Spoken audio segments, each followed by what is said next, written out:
So hello friends, welcome back to my YouTube channel government job insider. और आज हम एक और नोटिफिकेशन के बारे में बात करने वाले हैं जो कि मध्य प्रदेश के बिजली विद्युत विभाग से ये नोटिफिकेशन आया है, जहाँ पे बहुत सारी यानी कि 2573 पोस्ट की रिक्रूटमेंट का नोटिफिकेशन है। ऑफिस अटेंडेंट, लाइन अटेंडेंट और engineers, different different engineering trades हैं। तो 2573 पोस्ट के लिए ये रिक्रूटमेंट है, जिसकी ऑनलाइन एप्लीकेशन आपकी 24 दिसंबर से बिगेन होगी। 23 जनवरी इसकी लास्ट डेट है। अदर स्टेट, सबसे इंपॉर्टेंट क्वेश्चन ये होता है कि मध्य प्रदेश में क्या अदर स्टेट अप्लाई कर सकते हैं? तो यस, आप अदर स्टेट के हो तो भी आप अप्लाई कर सकते हो। आपको 1200 फीस देनी है। ईडब्ल्यूएस और ओबीसी को 600, एससी एसटी और फिजिकली हैंडीकैप्ड को भी 600 रुपीज फीस देनी है। मिनिमम एज 18 है, maximum age 40 years of age है, और बाकी एज का relaxation as per the Madhya Pradesh Paschim Kshetra Vidyut वितरण कंपनी लिमिटेड के हिसाब से यहाँ पे जो क्राइटेरिया है रिलैक्सेशन का वो दिया जाएगा। ये इसकी ऑफिशियल वेबसाइट है, इसका link I will provide you in my description box. यहाँ पे ये है ऑफिशियल नोटिफिकेशन, ये आप देख सकते हो। यहाँ पे पूरा दे रखा है, सीधी भर्ती 2024-25। यहाँ पे जो भर्ती है वो अलग अलग, जैसे कार्यालय सहायक यानी कि जो ऑफिस अटेंडेंट होते हैं उनकी 818 है। मुख्य विभाग जिस हेतु चयन सूची घोषित की जाएगी, और एक जो 13% है उनके लिए चयन घोषित सूचित नहीं की जाएगी। ठीक है, तो ये पूरी ट्रेड्स हैं यहाँ पे। ये बहुत ज़्यादा हिंदी में है, इसलिए मैं आपको थोड़ा सा इसको इंग्लिश में इजी करके आपको यहाँ से बता देती हूँ। जैसे अगर ऑफिस अटेंडेंट की बात करें, रिक्रूटमेंट की एलिजिबिलिटी, यहाँ पे तो देखो वैकेंसीज के बारे में। ठीक है, तो आप जिस भी जगह से फिल कर रहे हो, जिस भी कैटेगरी से हो, तो आप उसके अकॉर्डिंग अपनी जो वैकेंसी है वो आप देख सकते हो कि आपकी कैटेगरी में आप कहाँ से भर रहे हो, वहाँ पे कितनी वैकेंसीज है। फाइन, तो ये सारी वैकेंसीज का ब्यौरा यहाँ पे दिया हुआ है।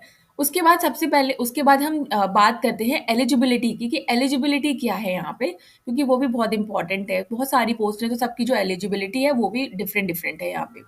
ठीक है, तो अभी जो एलिजिबिलिटी है ये यहाँ पे आपको बता दें। हाँ, संयंत्र सहायक संवर्ग हेतु केवल पुरुष उम्मीदवार कर सकते हैं, बाकी के लिए मेल और फीमेल दोनों ही अप्लाई कर सकते हैं। फाइन, मध्य प्रदेश की उपरोक्त विद्युत कंपनियां किसी भी समय आंशिक अथवा पूर्व भर्ती प्रक्रिया को रद्द कर सकती हैं, ये उन पर ही डिपेंड करता है। उसके बाद एजुकेशनल क्वालिफिकेशन में मैं एक के बारे में आपको बता देती हूँ, उसके बाद आप खुद से जो है एक बार अपने से भी इसको नोटिफिकेशन को पूरा रीड कर लीजिएगा। जैसे मैं बात करूँ ऑफिस अटेंडेंट की, तो 10+2 होना चाहिए। डिग्री या डिप्लोमा होना चाहिए इन कंप्यूटर प्रोफिशिएंसी में। सीपीसीटी का एग्जाम पास होना चाहिए। ठीक है, तो यहाँ पे आप देखो 10+2 होना चाहिए। उम्मीदवार को केंद्र सरकार या राज्य सरकार से कहीं से भी 10+2 हो।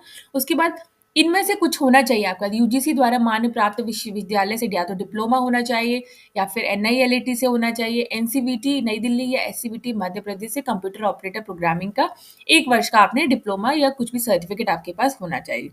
उपरोक्त कंप्यूटर डिप्लोमा परीक्षा के अतिरिक्त नियंत्रण कंप्यूटर योग्यता भी स्वीकार होगी, लेकिन अगर आपने बी बीटेक किया है कंप्यूटर से, एमसीए कंप्यूटर से, तो वो भी यहाँ पे एप्लीकेबल होगा। उपरोक्त के अतिरिक्त उम्मीदवार का एमपीएसईडीसी पूर्ववर्ती यानी कि एमएपीआईटी द्वारा आयोजित सीपीसीटी होना चाहिए आपके पास। मैंने आपको बताया ना, यहाँ पे सीपीसीटी आपके पास होना चाहिए।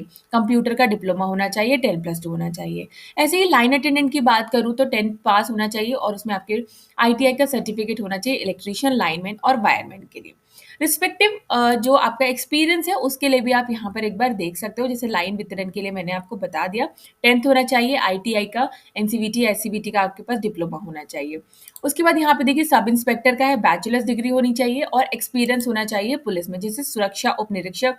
ठीक है, एआईसीटी यानी कि यूजीसी से आपके पास डिग्री होनी चाहिए। उसके बाद आपके पास जो है एक्सपीरियंस होना चाहिए। यहाँ पे निजी प्राइवेट सुरक्षा संस्थानों में कार्यरत अनुभव प्राप्त अभ्यर्थी आवेदन हेतु पात्र नहीं है। फाइन, आपके पास यहाँ पे पुलिस, थल सेना, नेवी, आर्म फोर्स, पैरामिलिट्री कंपनियों के सुरक्षा विभाग के अथवा होम गार्ड में सैनिक, लेस नायक, नायक हवलदार अथवा उच्च पद पर कार्यरत कार्मिक जिन्होंने विज्ञापन दिनांक की तिथि को निम्नतम 3 वर्ष की सेवा पूर्ण कर ली हो, अथवा भूतपूर्व निम्नतम 3 वर्ष की सेवा का अनुभव हो, यानी कि आपका 3 इयर्स का एक्सपीरियंस हो, तो आप फिल कर सकते हो इसके लिए। तो यहाँ पे अलग अलग जो है पोस्ट के लिए अलग अलग वैकेंसीज इंजीनियरिंग की दे रखी है। डिप्लोमा या रिलेटेड इंजीनियरिंग की डिग्री होनी चाहिए आपके पास। उसके बाद असिस्टेंट लॉ के बारे में तो बैचलर्स डिग्री होनी चाहिए लॉ की। असिस्टेंट मैनेजर पर्सनल की तो बैचलर्स डिग्री होनी चाहिए in any stream with diploma या फिर पोस्ट ग्रेजुएट इन एचआर। फिर आईटी के बारे में बात की हुई है, तो यहाँ पे बहुत सारी फार्मासिस्ट है, फार्मासिस्ट के लिए डिप्लोमा या डिग्री होना चाहिए in the pharmacist. Store keeper के लिए सिर्फ 10+2 exam, intermediate exam with computer की प्रोफिशिएंसी।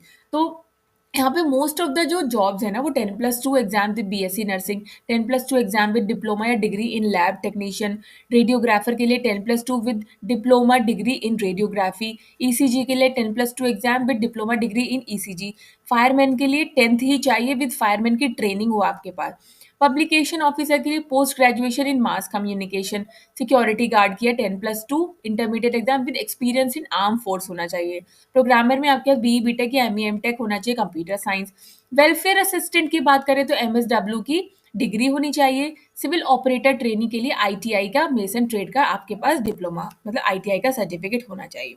बाकी आप एक बार खुद से भी ये पूरा नोटिफिकेशन का link I will provide you in my description box, आप वहां से जाकर भी इसको पढ़ सकते हो। ये इनकी ऑफिशियल वेबसाइट है MPEZ, इसका लिंक भी I will provide you in my description box. Starting date अभी नहीं है, स्टार्टिंग 24 दिसंबर से एप्लीकेशन बिगिन होगी, ठीक है। लास्ट डेट जो है आपकी जो जनवरी है 23 2025 है। यहाँ पर भी ये पूरा जो लिस्ट टेबल दे रखी है यहाँ पे ये है। उसके बाद यहाँ पे आयु सीमा की बात करिए तो मैंने आपको बताया मिनिमम 18 ईयर्स है, मैक्सिमम 40 ईयर्स ऑफ एज है। 40 ईयर्स के बाद जो आरक्षित दिया जाता है वो भी यहाँ पे मध्य प्रदेश के जो अनुसूचित जाति जनजाति हैं उन सबको यहाँ पे आरक्षण दिया जाएगा। पर्सन विद बेंचमार्क डिसेबिलिटी हैं, एक्स सर्विसमैन हैं, विडोज हैं, सबको। सिलेक्शन प्रोसीजर की बात कर लेते हैं तो आवेदनों को संबंधित पेपर चयन कंप्यूटर बेस्ड टेस्ट होगा, प्राप्त अंकों के आधार पर किया जाएगा। 100 मार्क्स का होगा जिसमें प्रत्येक अंक एक मतलब आपको एमसीक्यू टाइप का टेस्ट होगा। 100 क्वेश्चन होंगे और ईच क्वेश्चन 1 मार्क्स का होगा। कंप्यूटर आधारित परीक्षा में निम्नतम कट ऑफ 25% होगा, यानी कि 100 में से 25% आपको स्कोर करने होंगे। फाइन। जो संवर्ग के पद एक से ज्यादा कंपनियों में उपलब्ध हैं उन पदों हेतु आवेदक को ऑनलाइन आवेदन करते समय विभिन्न कंपनियां, ठीक है, आप डिफरेंट डिफरेंट जो कंपनी के जोन है उनमें भी अप्लाई कर सकते हो अपनी उस ट्रेड के अकॉर्डिंग अगर आपकी एलिजिबिलिटी है उसकी तो। फाइन।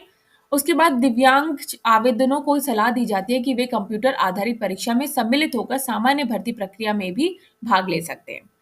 लाइन परिचारक पद के हेतु फिर इसमें क्या है बहुत सारे टेस्ट हैं, जैसे कि कहीं पे स्किल टेस्ट होगा, कहीं पे स्टेनोग्राफी टेस्ट है, कहीं पे फिजिकल फिटनेस टेस्ट है, तो वो सारे टेस्ट भी होंगे। जैसे लाइन परिचारक के लिए शारीरिक दक्षता परीक्षण होगा, शारीरिक दक्षता हेतु चयन शारीरिक दक्षता परीक्षण वो आपको देना होगा, यानी कि फिजिकल फिटनेस टेस्ट आपको देना होगा। टूल किट एवं रस्सी झूला लेकर 10 मिनट में 1 किलोमीटर पैदल चलना होगा, ठीक है। तो ये लाइन उसके लिए है। फिर जो आपका सब इंस्पेक्टर जो आपकी इंस्पेक्टर वाली है ये वाली सिक्योरिटी सब इंस्पेक्टर का आप देख सकते हो। सुरक्षा ऊंचाई इतना है, सीना इतना होना चाहिए, फिजिकल फिटनेस इतनी होनी चाहिए, आवेदनों के घुटने नहीं मिलने चाहिए, आवेदन हल्का नहीं होना चाहिए, ठीक है। जो सुरक्षा उप निरीक्षक एवं सुरक्षा सैनिक के पद शारीरिक दक्षता पुरुष 3 मिनट्स 800 की मीटर करनी होगी, महिला को इतना और भूतपूर्व सैनिक को इतना। तो वो यहाँ पे पूरा इन्होंने पूरा ब्यौरा दिया हुआ है। कंप्यूटर आधारित परीक्षा मध्य प्रदेश राज्यों में ही आयोजित की जाएगी क्योंकि एमपी ने वैकेंसी निकाली है तो वहीं होगी। आपको चूज करना होगा सेंटर्स, तो आप चूज कर सकते हो। परीक्षा शहर एवं केंद्र के आवंटन संबंधित में कंपनी का निर्णय जो होगा वही अंतिम होगा। कंपनी परीक्षा शहरों केंद्रों की आवश्यकता अनुसार जोड़ने तथा हटाने हेतु ये इनकी जिम्मेदारी होगी। आवेदन शुल्क 1200 है जनरल एंड अदर स्टेट को। बाकी मध्य प्रदेश के जो मूल निवासी हैं, मध्य प्रदेश के SC ST OBC EWS specially abled सबको 600 रुपए देने हैं, जनरल और अदर स्टेट उनको 1200 रुपए देने हैं। आई होप आप समझ के होंगे। लिंक 24 दिसंबर से अभी एक्टिव होगा, अभी लिंक एक्टिव नहीं है, ठीक है। तो आप इसको अप्लाई कर सकते हो। बहुत सारी वैकेंसीज है, लॉट्स वैकेंसीज है, 10th की है, 12th की है, ITI की है, BSc है और इंजीनियरिंग से रिलेटेड भी वैकेंसी है। 2573 वैकेंसीज हैं। ये इसकी ऑफिशियल वेबसाइट है, ऑनलाइन ही अप्लाई करना है mponline.gov.in पर या फिर iforms.mp ऑनलाइन पे, अन्य किसी माध्यम से नहीं होगा। भरने हेतु आपको रजिस्ट्रेशन करना होगा, इसमें आपको यूजर आईडी और पासवर्ड मिलेगा, देन आपको लॉगिन करना है, उसके बाद अपना पूरा फॉर्म फिल करना है।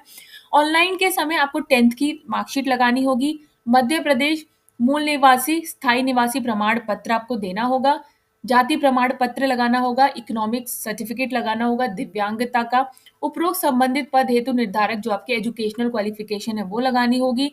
निर्धारण प्रारूप से अनुभव अगर एक्सपीरियंस किसी में एक्सपीरियंस भी मांगा है तो वो लगाना होगा, रिसेंट पासपोर्ट साइज फोटो, आवेदक का हस्ताक्षर, वो सारे। Passport size photo, normal passport, white background, ठीक है, इसमें आपका पूरा फेस 70% एरिया जो है फेस कवर्ड हो, फेस शो होना चाहिए। हस्ताक्षर की बात करूँ तो रनिंग लेटर्स में ही हो, रनिंग लेटर्स में आप कर सकते हो व्हाइट पेपर पे ब्लू या ब्लैक पेन से। उसके बाद कोई इशू है, हेल्प डेस्क नंबर है ये, आप यहाँ पे कॉल कर सकते हो। स्टार्टिंग एप्लीकेशन 24 से स्टार्ट होगी, ठीक है, एंड जो आपकी लास्ट डेट है वो 23 जनवरी 2025 है। करेक्शन डेट भी यहाँ पे दे रखी है, करेक्शन डेट भी जनवरी से लेके 25 जनवरी तक जो है आपकी करेक्शन डेट ऑनलाइन आवेदन में सुधार कर सकते हो। उपरोक्त तिथियां कंपनी की आवश्यकता अथवा अन्य कारणों से थोड़ा बहुत बदल भी सकती है। पात्रता के संबंध में सामान्य शर्तें, यानी कि आपका इंडियन होना जरूरी है, ये तो अन्य पिछड़ा वर्ग, ईडब्ल्यूएस, बाकी ये सब दे रखा है। चयन के समय अथवा भविष्य में यदि है पाया जाता है कि अभ्यर्थी के जो दस्तावेज हैं वो नहीं सही नहीं है, वो फॉल्स हैं, तो आपको वहां से डिबेट कर दिया जाएगा, डिसमिस कर दिया जाएगा। बाकी सारी डिटेल्स मैंने आपको यहाँ पे बता दी हैं। नोटिस की अवधि, कंपनी अथवा प्रशिक्षण कार्मी 1 महीने का नोटिस या नोटिस के बदले 1 महीने का पारिश्रमिक देकर बिना किसी उल्लेखित कारण एवं शर्त के सेवा को समाप्त कर सकते हैं, अगर आप मतलब जाना चाहते हो तो।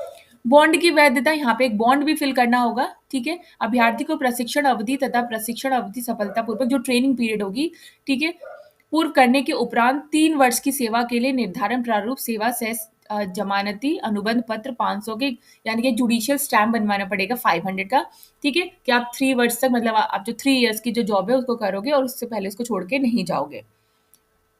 किसी भी उम्मीदवार का, बाकी ये प्रशिक्षण की अवधि के दौरान ये पूरा प्रशिक्षण की अवधि में परीक्षार्थी को परीक्षण अवधि अनुसार आवश्यक जो आपको लीव है वो आपको दी जाएगी। यदि एक बार में चिकित्सक अवकाश की अवधि 3 दिन से अधिक हो तो चिकित्सा प्रमाण पत्र देना होगा, ठीक है। अवकाश प्रदान करने के जो कि बिना प्रशिक्षित हुए अधिकतम 10 दिवस का होगा। ये सारी। उसके बाद प्रशिक्षण अवधि के दौरान कार्यरत या दायित्व क्या होंगे? प्रशिक्षण अवधि के दौरान उम्मीदवार को नियमित रिक्त पद पर पदस्थ नहीं किया जाएगा। प्रशिक्षण या ज्ञान का मूल्यांकन करने के लिए पखवाड़े के पूरा होने पर प्रशिक्षु को निर्धारण प्रारूप से एक प्रशिक्षण रिपोर्ट परंतु नियंत्रण अधिकारी को जमा करनी होगी, जो उस पर विविधत ग्रेडिंग अंकित करेंगे। यानी कि जो ट्रेनिंग होगी, ट्रेनिंग के बाद आप जो अपनी रिपोर्ट पूरा सबमिट करोगे, उसके बाद वो जो आपका ऑफिसर होगा उसको पहले पूरा चेक करेगा और उसके बाद ही आपको जो है यहाँ पे परमानेंट हो, आप यहाँ पे परमानेंट होगे। यहाँ पे आपकी सैलरी भी देखो, यहाँ पे पूरा वेतन बता रखा है। वेतन जो है जैसे कार्यालय ऑफिस अटेंडेंट का 19,000 से लेके 62,000, वेतन मानकर न्यूनतम 19,500 लेवल 4, और अवधि जो है वो 6 माह की होगी।